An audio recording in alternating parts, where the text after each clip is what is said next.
Hola clase, hope everybody's doing well. Today we're going to talk about preterite versus imperfect. And this is one of the things that is a little confusing.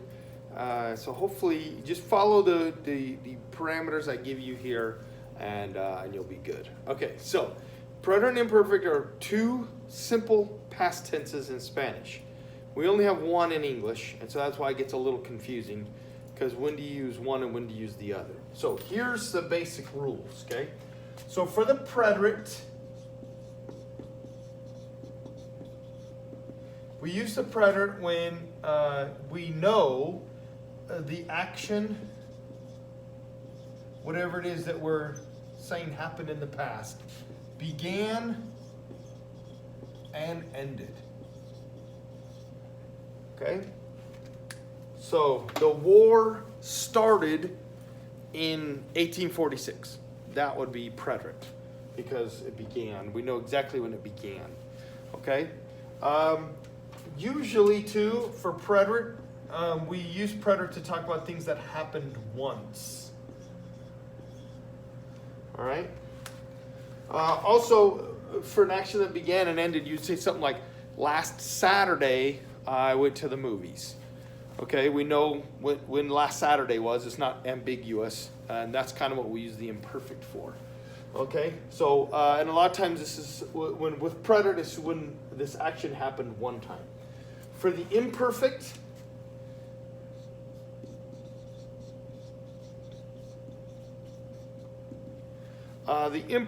is the middle of an action.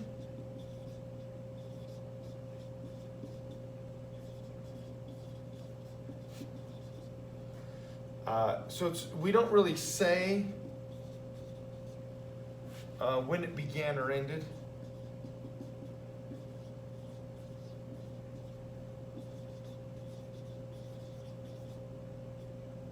Okay? So a lot of times in English we use the phrase used to. Like every Saturday when I was 4, we used to go to the park. All right, so that's imperfect. We're saying sometime during the year when I was 4 years old, we did this thing, but not really saying when it started or when it ended. Okay, so that's the imperfect. And then again, if it says like on my birthday, on my 4th birthday, that's a little different. Now we're specific on that specific day. Now we know when it began and ended, so we would use that in the preterite. Okay. Also, we use the imperfect to talk about telling stories. I know that's kind of the whole deal with this unit is talking about legends. And so when we're telling stories and we're setting up all the information, that's the imperfect. Like once upon a time, there was a princess and she lived in a castle. Again, we don't know when she started living there, when she stopped living there, so we're going to stay in the imperfect. She was in love with the warrior, whatever. So all that background information, we're going to use the imperfect. And then when we talk about a particular day in the story, one day the enemy arrived. And so we're going to switch to the preterite because now we're being specific about that one day. Okay? All right, so that's kind of how that works, the preterite and the imperfect. All right? Sometimes they overlap. Sometimes you have sentences that have both. You have two actions in there, and you want to have, you're trying to figure out which one is preterite, which one is imperfect. Okay? So when they overlap, let me write this down.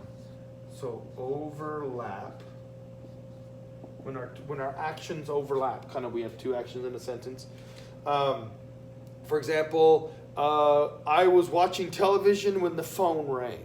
Those are two separate actions. One is happening and then the other interrupts, okay? So the overlap, we're going to use when we have ones that overlap, we use the preterite for the action that happened.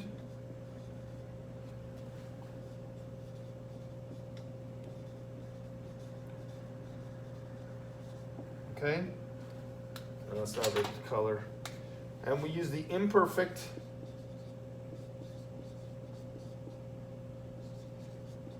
for the action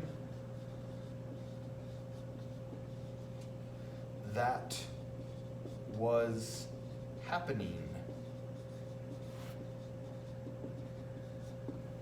Okay, did that fit all on there? So the slight difference here, but in my example sentence I said I was watching television when the phone rang. So the phone ringing, I said rang, so that began and ended. And then the action that was happening when the phone rang was I was watching television. So I'll put that in the imperfect, okay? So kind of when you have a sentence with those two, you got to figure out which one's going on and which one began and ended, okay? Okay. It'd probably be better if I sit on this side, huh? That gives me a little more room. Okay, I think that's about it. So start working on the handouts.